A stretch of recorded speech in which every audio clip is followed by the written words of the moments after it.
ਕਾਂਗਰਸ ਦੇ ਕਲੇਸ਼ ਵਿਚਾਲੇ ਦਿੱਲੀ ਪਹੁੰਚੇ ਕੈਪਟਨ ਅਮਰਿੰਦਰ ਸਿੰਘ ਸੋਨੀਆ ਗਾਂਧੀ ਨਾਲ ਮੁਲਾਕਾਤ ਤੋਂ ਪਹਿਲਾਂ ਕਪੂਰਥਲਾ ਹਾਊਸ 'ਚ ਪੰਜਾਬ ਦੇ ਕਈ ਲੀਡਰਾਂ ਨਾਲ ਕਰ ਰਹੇ ਨੇ ਮੁਲਾਕਾਤ। ਦੁਪਹਿਰ ਕਰੀਬ 3 ਵਜੇ ਸੋਨੀਆ ਗਾਂਧੀ ਨਾਲ ਹੋਵੇਗੀ ਬੈਠਕ। ਦਿੱਲੀ 'ਚ ਕੈਪਟਨ ਨੂੰ ਮਿਲਣ ਪਹੁੰਚੇ ਅਸ਼ਵਨੀ ਸੇਖੜੀ ਨੇ ਤ੍ਰਿਪਤ ਰਜਿੰਦਰ ਬਾਜਵਾ ਤੇ ਬੋਲਿਆ ਜ਼ੋਰਦਾਰ ਹਮਲਾ। ਕਿਹਾ ਪਾਰਟੀ ਨੂੰ ਕਮਜ਼ੋਰ ਕਰਨ ਦੀਆਂ ਕਰ ਰਹੇ ਨੇ ਕੋਸ਼ਿਸ਼ਾਂ। ਬੋਲੇ ਤ੍ਰਿਪਤ ਬਾਜਵਾ ਨੇ ਕਾਂਗਰਸ ਦੀ ਪਿੱਠ 'ਚ ਮਾਰਿਆ ਛੁਰਾ, ਕੈਪਟਨ ਤੱਕ ਵੀ ਨਹੀਂ ਕਰਨ ਦਿੰਦੇ ਸੀ ਪਹੁੰਚ। ਕੈਪਟਨ ਦੇ ਦਿੱਲੀ ਦੌਰੇ ਵਿਚਾਲੇ ਪੰਜਾਬ 'ਚ ਬਿਜਲੀ ਸਮਝੌਤਿਆਂ ਤੇ ਗਰਮਾਈ ਸਿਆਸਤ। ਨਵਜੋਤ ਸਿੱਧੂ ਨੇ ਫਿਰ ਚੁੱਕੇ ਸਵਾਲ।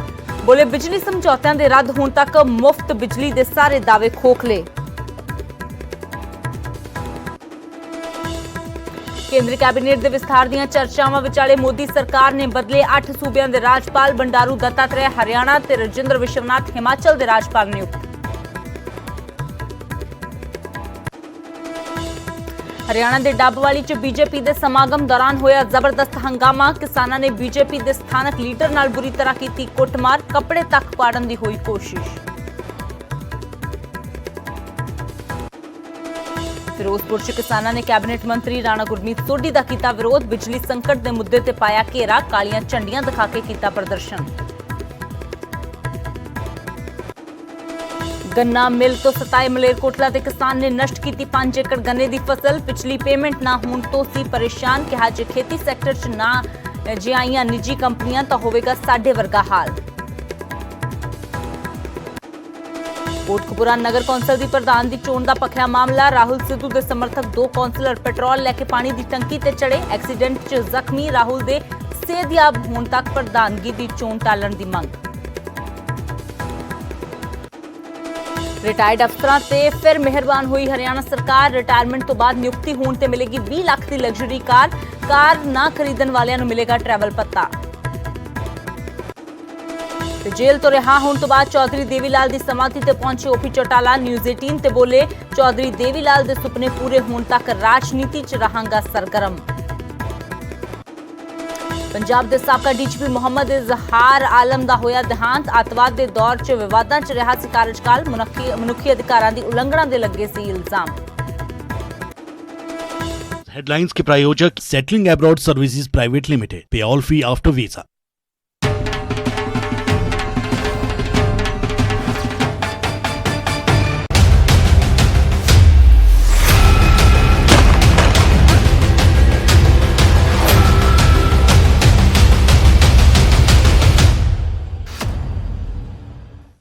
ਸਤਿ ਸ਼੍ਰੀ ਅਕਾਲ। ਨਿਊਜ਼ 18 ਪੰਜਾਬ ਹਰਿਆਣਾ ਹਿਮਾਚਲ ਦੇਖ ਰਹੇ ਸਾਰੇ ਦਰਸ਼ਕਾਂ ਦਾ ਸਵਾਗਤ। ਮੈਂ ਹਾਂ ਅੰਮ੍ਰਿਤਵਰ ਦੀ। ਬੁਲੇਟਿਨ ਦੀ ਸ਼ੁਰੂਆਤ ਕਰਦੇ ਹਾਂ ਕਾਂਗਰਸ ਦੇ ਕਲੇਸ਼ ਦੇ ਨਾਲ ਜੋ ਜਾਰੀ ਹੈ ਤੇ ਨਾਲ ਹੀ ਜਾਰੀ ਹੈ ਮੁਲਾਕਾਤਾਂ ਦਾ ਸਿਲਸਿਲਾ। ਤੇ ਅੱਜ ਇੱਕ ਵਾਰ ਫਿਰ ਤੋਂ ਮੁਲਾਕਾਤਾਂ ਦਾ ਸਿਲਸਿਲਾ ਜਾਰੀ ਹੈ। ਦਿੱਲੀ ਪਹੁੰਚੇ ਹੋਏ ਨੇ ਪੰਜਾਬ ਦੇ ਮੁੱਖ ਮੰਤਰੀ ਕੈਪਟਨ ਅਮਰਿੰਦਰ ਸਿੰਘ। ਮੁਲਾਕਾਤ ਹੋਣੀ ਹੈ ਸੋਨੀਆ ਗਾਂਧੀ ਦੇ ਨਾਲ ਤੇ ਸੋਨੀਆ ਗਾਂਧੀ ਨੂੰ ਮਿਲਣ ਦੇ ਲਈ ਕੈਪਟਨ ਅਮਰਿੰਦਰ ਸਿੰਘ ਦਿੱਲੀ ਪਹੁੰਚੇ ਨੇ। ਪਰ ਮੁਲਾਕਾਤ ਤੋਂ ਪਹਿਲਾਂ ਕੈਪਟਨ ਅਮਰਿੰਦਰ ਸਿੰਘ ਸ਼ਕਤੀ ਪ੍ਰਦਰਸ਼ਨ ਕਰਦੇ ਨਜ਼ਰ ਆ ਰਹੇ ਨੇ। ਕਪੂਰਥਲਾ ਹਾਊਸ 'ਚ ਪੰਜਾਬ ਦੇ ਲੀਡਰਾਂ ਦੇ ਨਾਲ ਕੈਪਟਨ ਬੈਠਕ ਕਰ ਰਹੇ ਨੇ। ਰਵਨੀਤ ਬਿੱਟੂ, ਰਾਜਕੁਮਾਰ ਵੇਰਕਾ ਤੇ ਅਸ਼ਵਨੀ ਸੇਖੜੀ ਇਸ ਬੈਠਕ 'ਚ ਮੌਜੂਦ ਨੇ। ਫਿਲਹਾਲ ਆਪਣੇ ਖੇਮੇ ਦੇ ਕਹਿ ਸਕਦੇ ਹਾਂ ਕਿ ਵਿਧਾਇਕਾਂ ਮੰਤਰੀਆਂ ਦੇ ਨਾਲ ਕੈਪਟਨ ਦੀ ਇਹ ਬੈਠਕ ਜਾਰੀ ਹੈ। ਪਰ ਉਸ ਤੋਂ ਬਾਅਦ ਦੁਪਹਿਰ ਕਰੀਬ 3 ਵਜੇ ਸੋਨੀਆ ਗਾਂਧੀ ਦੇ ਨਾਲ ਕੈਪਟਨ ਦੀ ਇਹ ਮੁਲਾਕਾਤ ਹੋ ਸਕਦੀ ਹੈ। ਤਾਂ ਜੋ ਸੋਨੀਆ ਗਾਂਧੀ ਦੇ ਨਾਲ ਮੁਲਾਕਾਤ ਹੋਣੀ ਹੈ ਉਸ ਮੁਲਾਕਾਤ ਤੇ ਸਭ ਦੀਆਂ ਨਜ਼ਰਾਂ ਟਿਕੀਆਂ ਨੇ ਕਿ ਆਖਿਰਕਾਰ ਹਾਈਕਮਾਨ ਕਿਹੜਾ ਫਾਰਮੂਲਾ ਜੋ ਹੈ ਉਹ ਪੇਸ਼ ਕਰਦੀ ਹੈ ਕੈਪਟਨ ਅਮਰਿੰਦਰ ਸਿੰਘ ਦੇ ਸਾਹਮਣੇ ਤੇ ਕੈਪਟਨ ਅਮਰਿੰਦਰ ਸਿੰਘ ਦਾ ਰੁਖ ਕਿਸ ਤਰ੍ਹਾਂ ਦਾ ਰਹਿੰਦਾ ਹੈ। ਤਾਂ ਫਿਲਹਾਲ ਮੁਲਾਕਾਤ ਸੋਨੀਆ ਗਾਂਧੀ ਨਾਲ ਹੋਣ ਤੋਂ ਪਹਿਲਾਂ क्यों जो है पंजाब के अंदर जो है लीडरशिप कह लीजिए, पार्टी कह लीजिए, एकजुट क्यों नहीं हो पा रही है और क्या किया जाना चाहिए, क्योंकि ये सीधे तौर पे इससे विपक्ष को भी मौका मिलता है। देखो, सबसे बड़ी बात है कि ये सारे कैप्टन अमरिंदर सिंह के वादे थे। हम तो उसको याद करवा रहे हैं कि जो लोगों के साथ आपने किए हुए वादे हैं उनको निभाओ। नहीं निभाओगे तो आप कैसे लोगों का सामना कैसे करोगे? आपका विद्रोह होगा, गांव में आपको कोई घुसने नहीं देगा। जैसे बीजेपी के लीडरों को पंजाब हरियाणा में कोई घुसने नहीं देता। अगर वादे पूरे नहीं करोगे, आपने गुटखा साहब हाथ पर रखकर कसम उठाई हुई है, अगर पूरे नहीं करोगे तो कैसे लोग जाएंगे, कैसे हम इलेक्शन लड़ पाएंगे, आपके एमएलएज अपने इलेक्टेड को कैसे फेस कर पाएंगे? तो यही बात हम कह रहे हैं कि कैप्टन साहब वक्त बहुत गुजर चुका है। बहुत सारा पानी जो है ये इसके ब्रिज के नीचे से बैठ चुका है। अब वादे पूरे कीजिए, वादे करने का टाइम है। तो यही हम पार्टी हाईकमांड को कह रहे हैं कि ये आप इंश्योर कीजिए ये सारी बातें इनको अब करनी ही हों। अफसरशाही का बहुत वहाँ जोर चल चुका है और ये अफसरों ने एक जैसे गवर्नर का राज है वैसे चल रहा है। कांग्रेस के वर्कर की या एमएलएस की तो कोई सुनवाई नहीं है। तो इतनी देर तो कैप्टन साहब जो मैं समझता हूँ कि उन्होंने सुनवाई की नहीं, अब थोड़ा सा उठे हैं, देखिए अब क्या करते हैं।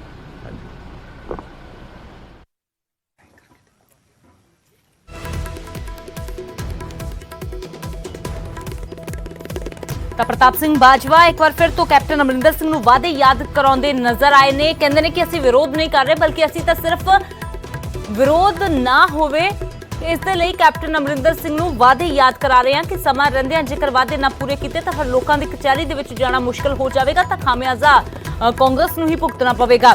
ਤਾਂ ਫਿਲਹਾਲ ਪੰਕਜ ਕਪਾਹੀ ਸਾਡੇ ਸਹਿਯੋਗੀ ਦਿੱਲੀ ਤੋਂ ਜੁੜੇ ਨੇ, ਰੁਕ ਕਰਦੇ ਹਾਂ। ਤਾਂ ਪੰਕਜ, ਲਗਾਤਾਰ ਹਲਚਲਾਂ आपको चेहरा कौन सा लग रहा है? सिद्धू चेहरा बन सकते हैं 2022 का? नहीं, ये तो देखो आज हमारा जो चेहरा है वो कैप्टन अमरिंदर सिंह है। आगे भी वही जब इलेक्शन का टाइम आता है, जब इलेक्शन का मैनिफेस्टो बनता है, जब कैंपेन कमेटीज बनती हैं, उस दौरान ये हाईकमांड फैसला करती है। आपको भी पता हूँ मैं कौन हूँ कहने वाला, लेकिन जो 5 साल के लिए हमने इलेक्शन लड़ी है वो कैप्टन अमरिंदर सिंह के नाम पे लड़ी है। वो आपके भी सामने है, सीएम फेस बना के लड़ी थी।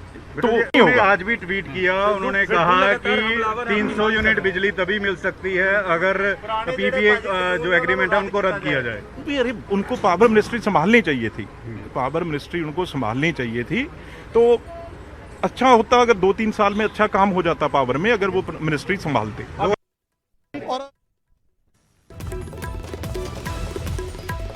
ਤਾਂ ਜਿੱਥੇ ਇੱਕ ਪਾਸੇ ਕੈਪਟਨ ਅਮਰਿੰਦਰ ਸਿੰਘ ਦੇ ਕਰੀਬੀ ਮੰਤਰੀ ਉਹਨਾਂ ਦਾ ਪੱਖ ਪੂਰਦੇ ਹੋਏ ਨਜ਼ਰ ਆ ਰਹੇ ਨੇ ਤੇ ਦੂਜੇ ਪਾਸੇ ਕਾਂਗਰਸ ਦੇ ਹੀ ਕੁਝ ਲੀਡਰ ਨੇ ਜੋ ਸਿੱਧੇ ਤੌਰ ਤੇ ਕਾਰਗੁਜ਼ਾਰੀ ਤੇ ਸਵਾਲ ਖੜੇ ਕਰ ਰਹੇ ਨੇ। ਫਿਲਹਾਲ ਸਿੱਧਾ ਰੁਖ ਕਰਦੇ ਹਾਂ ਪੰਕਜ ਕਪਾਹੀ ਸਾਡੇ ਸਹਿਯੋਗੀ ਦਿੱਲੀ ਤੋਂ ਜੁੜੇ ਹੋਏ ਨੇ। ਤਾਂ ਪੰਕਜ, ਲਗਾਤਾਰ ਪਿਛਲੇ 1 ਘੰਟੇ ਦੇ ਵਿੱਚ ਤੁਸੀਂ ਦੇਖਿਆ ਹੈ ਕਿ ਹਲਚਲ ਵਧੀ ਹੈ, ਵੱਖ-ਵੱਖ ਮੰਤਰੀ ਜੋ ਨੇ, ਵੱਖ-ਵੱਖ ਵਿਧਾਇਕ ਜੋ ਨੇ ਉਹ ਪਹੁੰਚ ਰਹੇ ਨੇ। ਕੈਪਟਨ ਅਮਰਿੰਦਰ ਸਿੰਘ ਸੋਨੀਆ ਗਾਂਧੀ ਨਾਲ ਮੁਲਾਕਾਤ ਤੋਂ ਪਹਿਲਾਂ ਸ਼ਕਤੀ ਪ੍ਰਦਰਸ਼ਨ ਕਰ ਰਹੇ ਨੇ। ਕੀ ਕੁਝ ਜਾਣਕਾਰੀ ਹੈ ਫਿਲਹਾਲ ਤੱਕ ਦੀ, ਕੀ ਕੁਝ ਅਪਡੇਟ ਪੂਰੇ ਮਾਮਲੇ 'ਚ? देखो अमृत, मंत्री इस वे कोई भी नहीं पहुंचा। विधायक राजकुमार वेरका पहुंचे ने, पूर्व मंत्री अश्विनी शेखरी पहुंचे ने और मैंबर पार्लीमेंट रवनीत सिंह बिट्टू पहुंचे ने। और ਜਿਹੜੇ ਮੰਤਰੀ ਕੈਪਟਨ ਅਮਰਿੰਦਰ ਸਿੰਘ ਦੇ ਬੇਹਦ ਨੇੜੇ ਸੀਗੇ, ਚਾਹੇ ਤ੍ਰਿਪਤ ਬਾਜਵਾ ਹੋਵੇ, ਚਾਹੇ ਸੁਖਜਿੰਦਰ ਰੰਧਾਵਾ ਹੋਵੇ, ਚਾਹੇ ਚੰਨੀ ਹੋਣ ਜਾਂ ਸੁਖ ਸਰਕਾਰੀਆ ਹੋਣ, ਉਹ ਦੂਰੀਆਂ ਵੱਧ ਗਈਆਂ ਨੇ। ਉਹ ਇਸ ਵੇਲੇ ਚੁੱਪ ਬੈਠੇ ਨੇ, ਇੰਤਜ਼ਾਰ ਕਰ ਰਹੇ ਨੇ ਹਾਈਕਮਾਨ ਦਾ। ਹਾਈਕਮਾਨ ਨੂੰ ਸਾਰੀ ਗੱਲ ਦੱਸ ਆਏ ਨੇ। ਹਾਈਕਮਾਨ ਨੂੰ ਅਫਸਰਸ਼ਾਹੀ ਨੂੰ ਲੈ ਕੇ, ਹਾਈਕਮਾਨ ਨੂੰ ਬੇਅਦਬੀ ਨੂੰ ਲੈ ਕੇ, ਹਾਈਕਮਾਨ ਨੂੰ ਡਰੱਗਸ ਨੂੰ ਲੈ ਕੇ, ਇਹ ਸਾਰੇ ਮੁੱਦੇ ਦੱਸ ਆਏ। ਔਰ ਉਸ ਤੋਂ ਬਾਅਦ ਹਾਈਕਮਾਨ ਨੇ ਇੱਕ ਗੱਲ ਕਹੀ ਸੀ।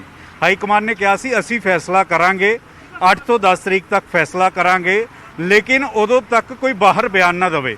ਲੇਕਿਨ ਉਹ ਤਸਵੀਰ ਹੁੰਦੀ ਹੋਈ ਨਜ਼ਰ ਨਹੀਂ ਆ ਰਹੀ। ਪ੍ਰਤਾਪ ਬਾਜਵਾ ਅੱਜ ਵੀ ਕੈਪਟਨ ਖਿਲਾਫ ਝੰਡਾ ਚੁੱਕ ਕੇ ਬੈਠੇ ਨੇ। ਪ੍ਰਤਾਪ ਬਾਜਵਾ ਅੱਜ ਵੀ ਬਿਜਲੀ ਦਾ ਮੁੱਦਾ ਹੋਵੇ, ਡਰੱਗਸ ਦਾ ਮੁੱਦਾ ਹੋਵੇ, ਖੁੱਲ੍ਹ ਕੇ ਬੋਲ ਰਹੇ ਨੇ ਕਿ ਐਕਸ਼ਨ ਲਵੋ ਮੁੱਖ ਮੰਤਰੀ ਸਾਹਿਬ, ਤੁਸੀਂ ਐਕਸ਼ਨ ਲਵੋ। ਅਗਰ ਐਕਸ਼ਨ ਨਹੀਂ ਲਿੱਤਾ ਤਾਂ 2022 'ਚ ਨੁਕਸਾਨ ਹੋਏਗਾ। ਇਹੀ ਗੱਲ ਨਵਜੋਤ ਸਿੰਘ ਸਿੱਧੂ ਟਵਿੱਟਰ ਦੇ ਜ਼ਰੀਏ ਜਾਂ ਨਿਊਜ਼ 18 ਦੇ ਜ਼ਰੀਏ ਕਹਿ ਰਹੇ ਸੀਗੇ ਕਿ ਇਹ ਐਕਸ਼ਨ ਹੋਣਾ ਚਾਹੀਦਾ ਸੀ, ਇਹ ਐਕਸ਼ਨ ਨਹੀਂ ਹੋਇਆ। ਤਾਂ ਦੂਜੇ ਪਾਸੇ ਰਵਨੀਤ ਸਿੰਘ ਬਿੱਟੂ ਹੋਰੀ, ਅਸ਼ਵਨੀ ਸ਼ੇਖਰੀ ਹੋਰੀ ਕਹਿ ਰਹੇ ਨੇ ਕਿ ਜਿਹੜੇ ਸਵਾਲ ਚੱਕ ਰਹੇ ਨੇ, ਜਿਹੜੇ ਕਹਿ ਰਹੇ ਨੇ ਕਿ ਐਕਸ਼ਨ ਹੋਣਾ ਚਾਹੀਦਾ ਸੀ, 4 ਸਾਲ ਤੋਂ ਉਹ ਖਾਮੋਸ਼ ਕਿਉਂ ਸੀ, 4.5 ਸਾਲ ਤੋਂ ਉਹ ਚੁੱਪ ਕਿਉਂ ਸੀਗੇ। ਅਸੀਂ 5 ਸਾਲ ਲਈ ਮੁੱਖ ਮੰਤਰੀ ਕੈਪਟਨ ਅਮਰਿੰਦਰ ਸਿੰਘ ਬਣਾਇਆ ਸੀ 2022 ਤੱਕ। ਉਸ ਤੋਂ ਪਹਿਲਾਂ ਇਸ ਤਰੀਕੇ ਨਾਲ ਬਿਆਨਬਾਜ਼ੀ ਨਹੀਂ ਕਰਨੀ ਚਾਹੀਦੀ। ਬਿਜਲੀ ਨੂੰ ਲੈ ਕੇ ਜ਼ਿਕਰ ਰਵਨੀਤ ਸਿੰਘ ਬਿੱਟੂ ਕਰ ਰਹੇ ਨੇ ਕਿ ਅਗਰ ਬਿਜਲੀ ਨੂੰ ਲੈ ਕੇ ਦਿੱਕਤ ਹੈ ਤਾਂ ਫਿਰ ਪਾਵਰ ਮਹਿਕਮਾ ਸਿੱਧੂ ਸਾਹਿਬ ਤੁਸੀਂ ਸੰਭਾਲ ਲਵੋ। ਔਰ ਤੀਜਾ, ਹੁਣ ਮੀਟਿੰਗ 3 ਵਜੇ ਤੋਂ ਲੈ ਕੇ 6 ਵਜੇ ਦੇ ਵਿਚਾਲੇ ਹੋਣੀ ਹੈ। ਪਹਿਲਾਂ ਕਿਹਾ ਜਾ ਰਿਹਾ ਸੀ 3 ਤੋਂ 4, ਲੇਕਿਨ ਅਜੇ ਤੱਕ ਟਾਈਮ ਤੈਅ ਨਹੀਂ ਹੈ ਕਿ 3 ਤੋਂ 4 ਹੋਏਗੀ, 5 ਤੋਂ 6 ਦੇ ਵਿਚਾਲੇ ਹੋਏਗੀ। ਔਰ ਉਸ ਤੋਂ ਪਹਿਲਾਂ ਕੈਪਟਨ ਅਮਰਿੰਦਰ ਸਿੰਘ ਅੰਦਰ ਬੈਠੇ ਨੇ, ਕੈਪਟਨ ਅਮਰਿੰਦਰ ਸਿੰਘ ਅੰਦਰ ਰਣਨੀਤੀ ਕਰ ਰਹੇ ਨੇ। ਔਰ ਉਹ ਰਣਨੀਤੀ ਕਿਸ ਤਰੀਕੇ ਨਾਲ ਹੋਏਗੀ ਸੋਨੀਆ ਗਾਂਧੀ ਨਾਲ ਮਿਲਣ ਵਾਲੀ, ਉਸ ਦੇ ਵਿੱਚ 3-4 ਗੱਲਾਂ ਰਹਿਣਗੀਆਂ। ਇੱਕ ਪੁਆਇੰਟ ਕੈਪਟਨ ਅਮਰਿੰਦਰ ਸਿੰਘ ਚੁੱਕ ਸਕਦੇ ਨੇ ਕਿ ਬਿਜਲੀ ਦੀ ਗੱਲ ਅਗਰ ਸਿੱਧੂ ਜਾਂ ਬਾਜਵਾ ਹੋਰੀ ਕਰ ਰਹੇ ਨੇ ਤਾਂ ਸਿੱਧੂ ਨੂੰ ਤਾਂ ਮਹਿਕਮਾ ਦਿੱਤਾ ਸੀ, ਸਿੱਧੂ ਨੂੰ ਤਾਂ ਕਿਹਾ ਸੀ ਬਿਜਲੀ ਮਹਿਕਮਾ ਲੈ ਲਓ, ਜੋ ਸੁਧਾਰ ਕਰਨੇ ਕਰ ਲਓ, ਸਿੱਧੂ ਨੇ ਕੀਤੇ ਨਹੀਂ। ਦੂਸਰਾ ਜ਼ਿਕਰ ਕੈਪਟਨ ਅਮਰਿੰਦਰ ਸਿੰਘ ਕਰ ਸਕਦੇ ਨੇ ਕਿ ਹਿੰਦੂ ਤੇ ਦਲਿਤ ਚਿਹਰੇ ਉਹ ਆਪਣੇ ਆਪ ਨੂੰ ਨਜ਼ਰਅੰਦਾਜ਼ ਕਰਨਗੇ। ਉਹ ਕਹਿਣਗੇ ਕਿ ਤਵੱਜੋ ਨਹੀਂ ਦਿੱਤੀ ਜਾ ਰਹੀ ਔਰ ਅਗਰ ਜੱਟ ਹੀ ਪ੍ਰਧਾਨ ਲਗਾ ਦਿੱਤਾ ਜਾਂਦਾ ਵੈ ਤਾਂ ਇਸ ਗੱਲ ਨੂੰ ਲੈ ਕੇ ਵੀ ਪੁਆਇੰਟ ਰੱਖਣਗੇ। ਔਰ ਦੂਸਰਾ ਪੁਆਇੰਟ ਇਹ ਵੀ ਰੱਖਣਗੇ ਕਿ ਜਿਸ ਤਰੀਕੇ ਨਾਲ ਸਿੱਧੂ ਬਿਆਨਬਾਜ਼ੀ ਕਰ ਰਹੇ ਨੇ ਤਾਂ ਸਿੱਧੂ ਤਾਂ ਕੈਪਟਨ ਇਕੱਠੇ ਰਹਿਣਾ ਬੇहद ਮੁਸ਼ਕਲ ਹੈ, ਇਕੱਠੇ ਨਹੀਂ ਰਹਿ ਸਕਦੇ। ਇਹ ਵੀ ਜ਼ਿਕਰ ਜਿਹੜਾ ਉਹ ਕਰ ਸਕਦੇ ਨੇ। ਔਰ ਇੱਥੋਂ ਤੱਕ ਵੀ ਕੈਪਟਨ ਕਹਿ ਸਕਦੇ ਨੇ ਕਿ ਅਗਰ ਸਿੱਧੂ ਨੂੰ ਪ੍ਰਧਾਨ ਲਗਾਉਣਾ ਹੈ ਤਾਂ ਫਿਰ ਮੈਨੂੰ ਮੁੱਖ ਮੰਤਰੀ ਤੋਂ ਹਟਾ ਦਿਓ, ਜੋ ਹੁੰਦਾ ਹੋਇਆ ਨਜ਼ਰ ਨਹੀਂ ਆਂਦਾ। ਤਾਂ ਹਿੰਦੂ ਤੇ ਦਲਿਤ ਚਿਹਰੇ ਕਿਵੇਂ ਤਵੱਜੋ ਮਿਲੇਗੀ? ਹਿੰਦੂ ਅਸ਼ਵਨੀ ਸ਼ੇਖਰਾ ਪਹੁੰਚ ਗਏ, ਸ਼ੇਖਰੀ ਹੋਰੀ ਪਹੁੰਚ ਗਏ, ਦਲਿਤ ਰਾਜਕੁਮਾਰ ਵੇਰਕਾ ਹੋਰੀ ਪਹੁੰਚ ਗਏ। ਸੱਜੇ ਪਾਸੇ ਅੰਦਰ ਮੀਟਿੰਗ ਦੇ ਅੰਦਰ ਰਾਜਕੁਮਾਰ ਵੇਰਕਾ ਬੈਠੇ ਹੋਏ ਨੇ ਤਾਂ ਖੱਬੇ ਪਾਸੇ ਹਿੰਦੂ ਚਿਹਰਾ ਅਸ਼ਵਨੀ ਸ਼ੇਖਰੀ ਬੈਠੇ ਹੋਏ ਨੇ। ਤਾਂ ਜਿਹੜੀ ਕੈਪਟਨ ਅਮਰਿੰਦਰ ਸਿੰਘ ਦੀ ਮੰਝੇ ਹੋਏ ਸਿਆਸਤਦਾਨ ਦੀ ਇੱਕ ਸਿਆਸਤ ਹੁੰਦੀ ਹੈ ਉਹ ਦਿਖਾਉਂਦੇ ਹੋਏ ਨਜ਼ਰ ਆ ਰਹੇ ਨੇ, ਕਿਉਂਕਿ ਕੈਪਟਨ ਚੁੱਪ ਨੇ। ਕੈਪਟਨ ਕੋਈ ਬਿਆਨ ਨਹੀਂ ਦੇ ਰਹੇ, ਨਾ ਟਵਿੱਟਰ ਦੇ ਜ਼ਰੀਏ, ਨਾ ਮੀਡੀਆ ਦੇ ਜ਼ਰੀਏ, ਨਾ ਸੋਸ਼ਲ ਮੀਡੀਆ ਦੇ ਜ਼ਰੀਏ। ਲੇਕਿਨ ਕੈਪਟਨ ਅਮਰਿੰਦਰ ਸਿੰਘ ਦੇ ਜਿਹੜੇ ਨਜ਼ਦੀਕੀ ਨੇ, ਚਾਹੇ ਬਿੱਟੂ ਹੋਣ ਚਾਹੇ ਸ਼ੇਖਰੀ ਹੋਣ, ਉਹ ਮੋਰਚਾ ਜ਼ਰੂਰ ਕੈਪਟਨ ਅਮਰਿੰਦਰ ਸਿੰਘ ਦੇ ਨਾਲ ਲਾ ਕੇ ਬਹਿ ਗਏ ਨੇ।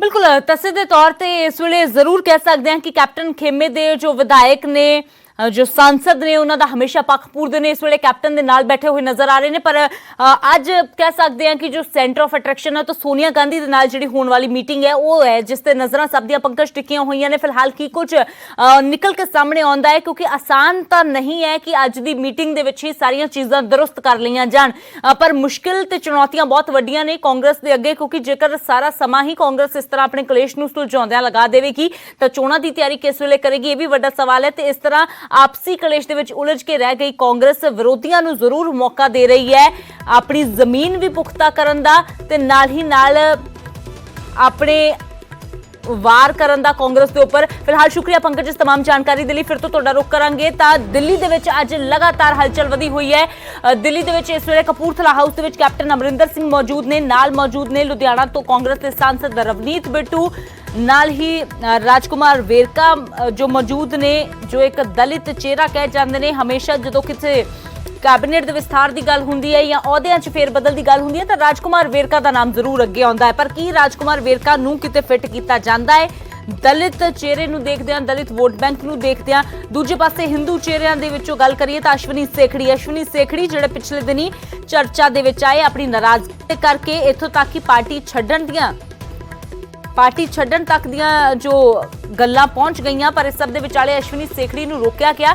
ਪਰ ਕੀ ਰੋਕਿਆ ਗਿਆ ਆਫਰ ਦੇ ਕੇ, ਇਹ ਵੀ ਜੋ ਤਸਵੀਰ ਹੈ ਉਹ ਅੱਜ ਸਾਫ਼ ਹੋ ਸਕਦੀ ਹੈ ਕਿ ਅਸ਼ਵਨੀ ਸੇਖੜੀ ਆਖਿਰਕਾਰ ਕਿਸ ਦੇ ਕਹਿਣ ਤੇ ਰੁਕੇ ਤੇ ਅੱਗੇ ਪਾਰਟੀ ਚ ਉਹਨਾਂ ਦੀ ਭੂਮਿਕਾ ਕਿਸ ਤਰ੍ਹਾਂ ਦੀ ਹੋਵੇਗੀ। ਤਾਂ ਫਿਲਹਾਲ 3 ਵਜੇ ਦੇ ਕਰੀਬ ਸੋਨੀਆ ਗਾਂਧੀ ਦੇ ਨਾਲ ਕੈਪਟਨ ਅਮਰਿੰਦਰ ਸਿੰਘ ਦੀ ਮੀਟਿੰਗ ਹੋਵੇਗੀ। ਸੁਲ੍ਹਾ ਦੇ ਫਾਰਮੂਲੇ ਤੇ ਚਰਚਾ ਹੋ ਸਕਦੀ ਹੈ। ਸੋਨੀਆ ਗਾਂਧੀ ਕੈਪਟਨ ਨੂੰ ਸੁਲ੍ਹਾ ਦਾ ਫਾਰਮੂਲਾ ਦੱਸ ਸਕਦੇ ਨੇ, ਪਰ ਕੈਪਟਨ ਅਮਰਿੰਦਰ ਸਿੰਘ ਨਵਜੋਤ ਸਿੰਘ ਸਿੱਧੂ ਦੀ ਭੂਮਿਕਾ ਨੂੰ ਲੈ ਕੇ ਕਿਸ ਤਰ੍ਹਾਂ ਦਾ ਰਿਐਕਟ ਕਰਦੇ ਨੇ ਦੇਖਣਾ ਹੋਵੇਗਾ।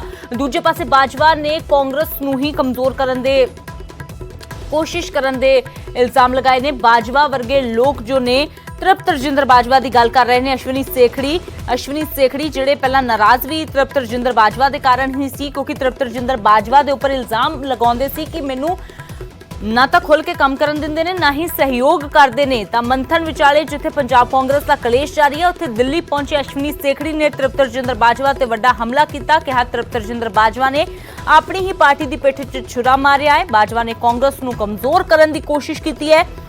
ਸੇਖੜੀ ਨੇ ਕਿਹਾ ਤ੍ਰਿਪਤ ਰਜਿੰਦਰ ਬਾਜਵਾ ਵਰਗੇ ਲੋਕ ਕੈਪਟਨ ਤੱਕ ਉਹਨਾਂ ਦੀ ਪਹੁੰਚ ਨਹੀਂ ਹੋਣ ਦਿੰਦੇ ਸੀ ਤੇ ਲੋਕ ਹੁਣ ਤ੍ਰਿਪਤ ਰਜਿੰਦਰ ਸਿੰਘ ਬਾਜਵਾ ਨੂੰ ਜਵਾਬ ਦੇਣਗੇ। ਇਹ ਹੁਣ ਅਸ਼ਵਨੀ ਸੇਖੜੀ ਖੁੱਲ ਕੇ ਇੱਕ ਵਾਰ ਫਿਰ ਤੋਂ ਤ੍ਰਿਪਤ ਰਜਿੰਦਰ ਬਾਜਵਾ ਦੇ ਖਿਲਾਫ ਬੋਲਦੇ ਨਜ਼ਰ ਆ ਰਹੇ ਨੇ।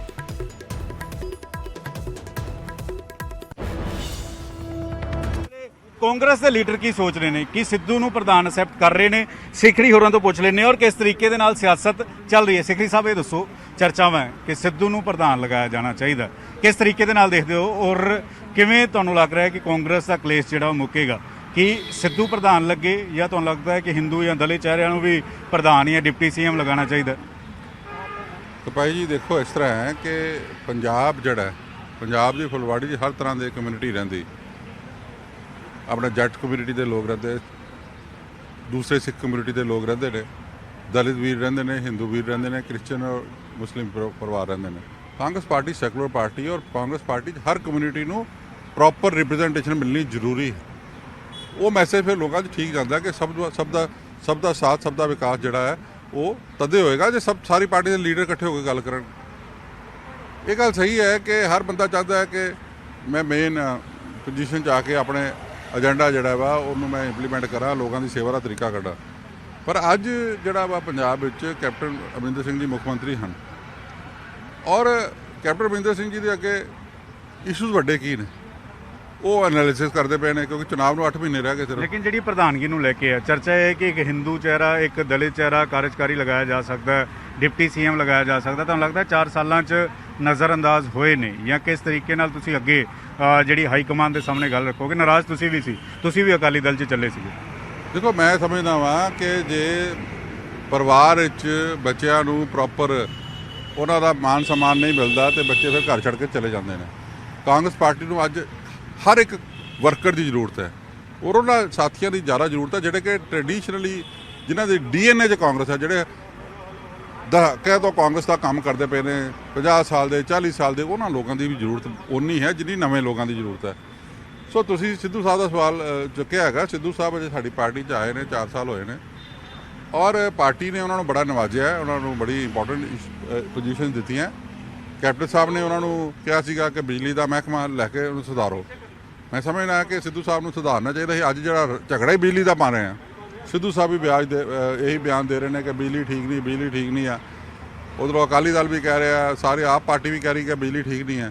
ਤੇ ਸਿੱਧੂ ਸਾਹਿਬ ਨੇ ਅਗਰ ਉਹ ਮਹਿਕਮਾ ਲੈ ਲਿਆ ਹੁੰਦਾ ਤੇ ਅੱਜ ਤੱਕ ਬਿਜਲੀ ਠੀਕ ਕਰ ਦਿੱਤੀ ਹੁੰਦੀ ਤੇ ਡੈਫੀਨੇਟਲੀ ਫਿਰ ਉਹ ਕ੍ਰੈਡਿਟ ਉਹਨਾਂ ਨੂੰ ਜਾਣਾ ਹੀ ਸੀਗਾ। ਤੁਹਾਨੂੰ ਪ੍ਰਧਾਨ ਦੀਆਂ ਜਿਹੜੀਆਂ ਚਰਚਾਵਾਂ ਤੁਹਾਨੂੰ ਮਨਜ਼ੂਰ ਹੋਏਗਾ ਸਿੱਧੂ ਨੂੰ ਪ੍ਰਧਾਨ ਲਗਾ ਦਿੱਤਾ ਜਾਂਦਾ?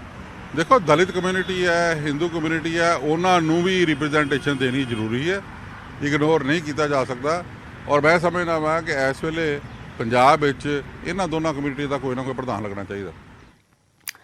ਤਾਂ ਅਸ਼ਵਨੀ ਸੇਖੜੀ ਦੇ ਵੱਲੋਂ ਤ੍ਰਿਪਤ ਰਜਿੰਦਰ ਸਿੰਘ ਬਾਜਵਾ ਤੇ ਸਿੱਧੇ ਤੌਰ ਤੇ ਹਮਲਾ ਕੀਤਾ ਗਿਆ ਹੈ ਕਿ ਪਿੱਠ ਦੇ ਵਿੱਚ ਸ਼ੁਰਾ ਖੋਬਿਆ ਗਿਆ ਹੈ, ਪਾਰਟੀ ਨੂੰ ਕਮਜ਼ੋਰ ਕੀਤਾ ਗਿਆ ਹੈ ਤ੍ਰਿਪਤ ਰਜਿੰਦਰ ਬਾਜਵਾ ਦੇ ਵੱਲੋਂ। ਤਾਂ ਦੱਸ ਦਈਏ ਕਿ ਬਟਾਲਾ ਦੇ ਨਾਲ ਸੰਬੰਧ ਰੱਖਦੇ ਨੇ, ਬਟਾਲਾ ਤੋਂ ਸਾਬਕਾ ਵਿਧਾਇਕ ਨੇ ਅਸ਼ਵਨੀ ਸੇਖੜੀ, ਸਾਬਕਾ ਮੰਤਰੀ ਰਹੇ ਨੇ। ਪਰ ਅਸ਼ਵਨੀ ਸੇਖੜੀ ਦੇ ਇਹ ਨਾਰਾਜ਼ਗੀ ਸੀ ਕਿ ਪਾਰਟੀ ਦੇ ਵਿੱਚ ਉਹਨਾਂ ਦੀ ਪੁੱਛਗਿੱਛ ਘੱਟ ਹੈ, ਪਾਰਟੀ ਦੇ ਵਿੱਚ ਉਹਨਾਂ ਨੂੰ ਤਵੱਜੋ ਨਹੀਂ ਦਿੱਤੀ ਜਾ ਰਹੀ। ਤੇ ਖਾਸ ਤੌਰ ਤੇ ਨਾਰਾਜ਼ਗੀ ਤ੍ਰਿਪਤ ਰਜਿੰਦਰ ਬਾਜਵਾ ਦੇ ਕਰਕੇ ਸੀ ਕਿ ਉਹ ਫਤਿਹਗੜ੍ਹ ਚੂੜੀਆਂ ਦੇ ਨਾਲ ਸੰਬੰਧ ਰੱਖਣ ਦੇ ਬਾਵਜੂਦ ਬਟਾਲੇ ਦੇ ਵਿੱਚ ਉਹਨਾਂ ਦੀ ਇੰਟਰਫੇਰੈਂਸ ਬਹੁਤ ਜ਼ਿਆਦਾ ਹੈ ਤੇ ਨਾ ਹੀ ਉਹ ਕੈਪਟਨ ਅਮਰਿੰਦਰ ਸਿੰਘ ਨੂੰ ਮੁਲਾਕਾਤ ਕਰਨ ਦਿੰਦੇ ਨੇ, ਕਿਸੇ ਹੋਰ ਨਹੀਂ। ਤਾਂ ਮੰਥਨ ਵਿਚਾਲੇ ਕਾਂਗਰਸ ਦਾ ਜੋ ਕਲੇਸ਼ ਜਾਰੀ ਹੈ ਉਸ ਦੇ ਵਿੱਚ ਮੰਥਨ ਵੀ ਜਾਰੀ ਹੈ ਤੇ ਦੂਜੇ ਪਾਸੇ ਹਾਈ ਕਮਾਂਡ ਦੀਆਂ ਕੋਸ਼ਿਸ਼ਾਂ ਵੀ ਜਾਰੀ ਨੇ ਇਸ ਕਲੇਸ਼ ਨੂੰ ਸੁਲਝਾਉਣ ਦੇ ਲਈ। ਤਾਂ ਅੱਜ ਨਵਜੋਤ ਸਿੰਘ ਸਿੱਧੂ ਨੂੰ ਲੈ ਕੇ ਵੀ ਕੈਪਟਨ ਅਮਰਿੰਦਰ ਸਿੰਘ ਗੱਲਬਾਤ ਕਰ ਸਕਦੇ ਨੇ। ਉਹ ਸਿੱਧੂ ਜਿਹੜੇ ਬਿਜਲੀ ਸਮਝੌਤਿਆਂ ਦੇ ਖਿਲਾਫ ਲਗਾਤਾਰ ਬੋਲ ਰਹੇ ਨੇ। ਇੱਕ ਵਾਰ ਫਿਰ ਤੋਂ ਬਿਜਲੀ ਸਮਝੌਤਿਆਂ ਦੇ ਖਿਲਾਫ ਨਵਜੋਤ ਸਿੰਘ ਸਿੱਧੂ ਨੇ ਮੋਰਚਾ ਖੋਲ੍ਹਿਆ ਹੈ। ਸਿੱਧੂ ਨੇ ਕਿਹਾ ਕਿ ਪੀਪੀਐਸ ਰੱਦ ਕੀਤੇ ਬਿਨਾਂ ਮੁਫਤ ਬਿਜਲੀ ਸੰਭਵ ਨਹੀਂ ਹੈ, ਬਿਨਾਂ ਸਮਝੌਤੇ ਰੱਦ ਕੀਤੇ ਮੁਫਤ ਬਿਜਲੀ ਦੇ ਦਾਅਵੇ ਖੋਖਲੇ ਨੇ। ਸਿੱਧੂ ਨੇ ਵਿਧਾਨ ਸਭਾ 'ਚ ਕਿਹਾ ਕਿ ਨਵਾਂ ਕਾਨੂੰਨ ਲਿਆਉਣਾ ਜ਼ਰੂਰੀ ਹੈ ਵਿਧਾਨ ਸਭਾ ਦੇ ਵਿੱਚ ਤੇ ਨਾਲ ਹੀ ਕਿਹਾ ਫਿਕਸ ਚਾਰਜ ਹਟਾਉਣ ਤੇ ਹੀ ਸਸਤੀ ਬਿਜਲੀ ਮਿਲੇਗੀ। ਤਾਂ ਨਵਜੋਤ ਸਿੰਘ ਸਿੱਧੂ ਦੇ ਵੱਲੋਂ ਇੱਕ ਤੋਂ ਬਾਅਦ ਇੱਕ ਕਈ ਟਵੀਟ ਬਿਜਲੀ ਦੇ ਮੁੱਦੇ ਤੱਕ ਹੁਣ ਤੱਕ ਕਰ ਦਿੱਤੇ ਗਏ ਨੇ। ਉਸ ਬਾਰੇ ਟਵੀਟ ਵੀ ਤੁਹਾਨੂੰ ਦੱਸਾਂਗੇ ਕਿ ਸਿੱਧੂ ਦੇ ਵੱਲੋਂ ਕੀ ਕੁਝ ਆਪਣੇ ਟਵੀਟਸ ਦੇ ਵਿੱਚ ਕਿਹਾ ਗਿਆ ਹੈ। ਮੁਫਤ ਬਿਜਲੀ ਦੇਣ ਦੇ ਦਾਅਵੇ ਜੋ ਸਰਕਾਰ ਵੱਲੋਂ ਕੀਤੇ ਜਾ ਰਹੇ ਨੇ। ਸਿੱਧੂ ਨੇ ਆਪਣੇ ਪਹਿਲੇ ਟਵੀਟ 'ਚ ਲਿਖਿਆ ਕਿ ਮੁਫਤ ਬਿਜਲੀ ਦੇਣ ਦੇ ਖੋਖਲੇ ਵਾਅਦੇ ਉਦੋਂ ਤੱਕ ਵਿਅਰਥ ਨੇ ਜਦੋਂ ਤੱਕ ਪੰਜਾਬ ਵਿਧਾਨ ਸਭਾ ਦੇ ਰਾਹੀਂ ਨਵਾਂ ਕਾਨੂੰਨ ਬਣਾ ਕੇ ਬਿਜਲੀ ਖਰੀਦ ਸਮਝੌਤੇ ਰੱਦ ਨਹੀਂ ਕਰ ਦਿੱਤੇ ਜਾਂਦੇ।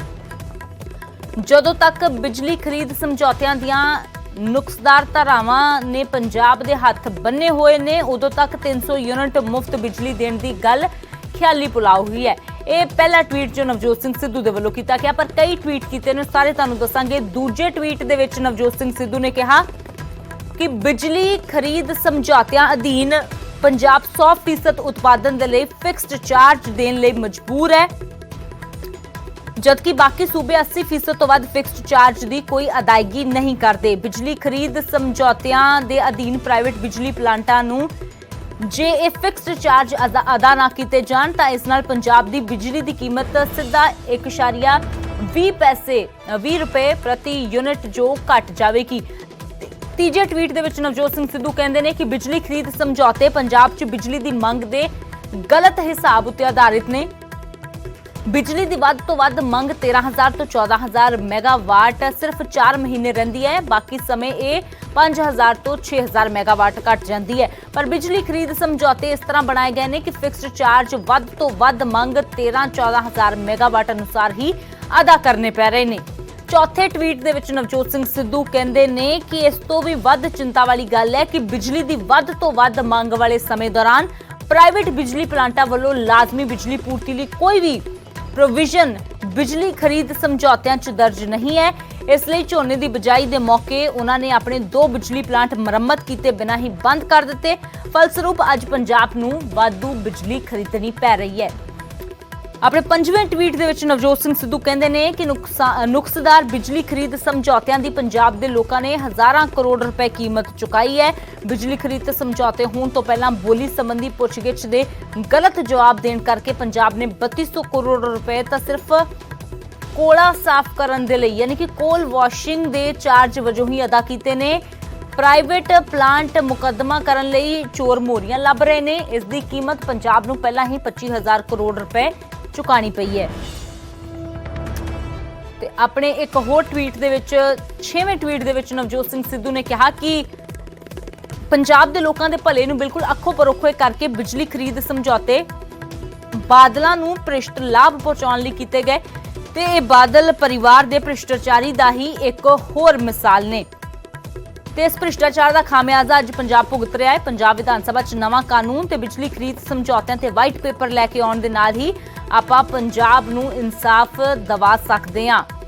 ਤਾਂ ਨਵਜੋਤ ਸਿੰਘ ਸਿੱਧੂ ਦੇ ਵੱਲੋਂ 6 ਟਵੀਟ ਬਿਜਲੀ ਦੇ ਮੁੱਦੇ ਤੇ ਕੀਤੇ ਗਏ ਨੇ। ਇਹਨਾਂ ਟਵੀਟਾਂ ਦੇ ਜ਼ਰੀਏ ਜਿੱਥੇ ਉਹਨਾਂ ਨੇ ਅਕਾਲੀ ਦਲ ਨੂੰ ਘੇਰਿਆ ਹੈ ਉੱਥੇ ਹੀ ਆਪਣੀ ਹੀ ਸਰਕਾਰ ਦੇ ਉੱਪਰ ਵੀ ਸਵਾਲ ਨਵਜੋਤ ਸਿੰਘ ਸਿੱਧੂ ਖੜੇ ਕਰਦੇ ਨਜ਼ਰ ਆ ਰਹੇ ਨੇ।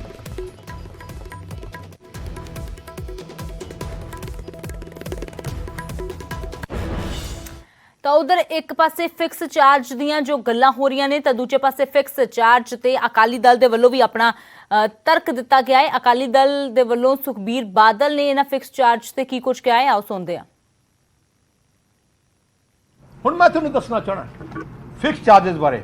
ਕਹਿੰਦੇ ਜੀ ਸਰਕਾਰੀ ਪਲਾਂਟ ਬੰਦ ਕਰਕੇ ਤੇ ਪ੍ਰਾਈਵੇਟ ਦੇ ਫਿਕਸ ਚਾਰजेस ਦੇ ਰਹੇ ਆ ਰੈਗੂਲੇਟਰੀ ਕਮਿਸ਼ਨ ਦੀ ਮੈਂ ਜੋ ਡਾਟਾ ਦੇ ਰਿਹਾ ਮੈਂ ਜੋ ਸਾਰਿਆਂ ਨੂੰ ਦੱਸ ਰਿਹਾ ਉਹ ਰੈਗੂਲੇਟਰੀ ਕਮਿਸ਼ਨ ਦੇ ਡਾਟਾ ਹੈ। ਆਫੀਸ਼ੀਅਲ ਪੰਜਾਬ ਸਰਕਾਰ ਦਾ ਰੈਗੂਲੇਟਰੀ ਕਮਿਸ਼ਨ ਜਿਹੜਾ ਬਣਾਇਆ ਗਿਆ ਹੈ ਪਾਵਰ ਰੈਗੂਲੇਟਰੀ ਕਮਿਸ਼ਨ ਉਹਦਾ ਆਫੀਸ਼ੀਅਲ ਡਾਟਾ ਹੈ।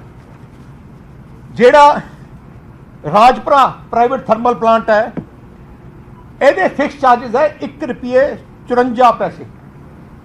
ਜੇ ਤੁਸੀਂ ਬਿਜਲੀ ਕਿਉਂਕਿ ਫਿਕਸ ਚਾਰजेस ਕੀ ਹੁੰਦੇ ਆ ਕਿ ਥੋੜੀ ਤੁਸੀਂ ਕਹੋ ਸਰਕਾਰ ਕਹੇ ਕਿ ਥਰਮਲ ਪਲਾਂਟ ਨੂੰ ਬੰਦ ਕਰ ਲਓ ਸਾਨੂੰ ਬਿਜਲੀ ਨਹੀਂ ਚਾਹੀਦੀ, ਜੇ 2 ਮਹੀਨੇ ਵਾਸਤੇ ਬੰਦ ਰਹੂਗਾ ਉਹ ਜਿਹੜੇ ਉੱਥੋਂ ਦੇ ਮੁਲਾਜ਼ਮ ਉਹਨੂੰ ਤਨਖਾਹ ਤਾਂ ਦੇਣੀ ਪੈਣੀ ਹੈ, ਉਹਨਾਂ ਨੂੰ ਆਪਣੇ ਫੈਕਟਰੀ ਦਾ ਵਿਆਜ ਤਾਂ ਦੇਣਾ ਪੈਣਾ ਹੈ, ਉਹਨਾਂ ਨੂੰ ਜੋ ਚੱਲਦਾ ਰਿਪੇਅਰ ਤਾਂ ਕਰਨਾ ਪੈਣਾ। ਸੋ ਉਹਨਾਂ ਫਿਕਸ ਚਾਰजेस ਹਰ ਕੰਟਰੈਕਟ ਭਾਵੇਂ ਪ੍ਰਾਈਵੇਟ ਆ ਭਾਵੇਂ ਆਪ ਉਹ ਦੇਣਾ ਹੀ ਪੈਂਦਾ। ਸੋ ਹਰ ਪਲਾਂਟ ਦਾ ਕੈਲਕੂਲੇਟ ਹੁੰਦਾ ਐਗਰੀਮੈਂਟ ਕਿੰਨਾ ਫਿਕਸ ਚਾਰजेस ਹੋਊਗਾ ਤੇ ਕਿੰਨਾ ਨਾ। ਸਰਕਾਰੀ ਪਲਾਂਟ ਜਿਹੜੇ ਆਪਣਾ ਲਹਿਰਾ ਮੁਹੰਮਦ ਹੈ ਰੋਪੜ ਪਲਾਂਟ ਹੈ ਉਹਨਾਂ ਦੇ ਵੀ ਫਿਕਸ ਚਾਰजेस ਸੈੱਟ ਹੈ। ਜੇ ਉਹਨਾਂ ਪਲਾਂਟਾਂ ਨੂੰ ਬੰਦ ਕਰ ਲਓ 2 ਮਹੀਨੇ ਵਾਸਤੇ ਬਿਜਲੀ ਬੋਰਡ ਨੂੰ ਉਹਨਾਂ ਨੂੰ ਵੀ ਦੇਣਾ ਪੈਂਦਾ ਹੈ। ਤਾਂ ਸੁਖਬੀਰ ਬਾਦਲ ਨੇ ਕਿਹਾ ਕਿ ਫਿਕਸ ਚਾਰਜ ਪਾਵਰ ਪਲਾਂਟਾਂ 'ਚ ਕੰਮ ਕਰ ਰਹੇ ਮੁਲਾਜ਼ਮਾਂ ਦੀਆਂ ਤਨਖਾਹਾਂ ਦੇ ਲਈ ਵੀ ਜ਼ਰੂਰੀ ਨੇ ਤੇ ਦੂਜੇ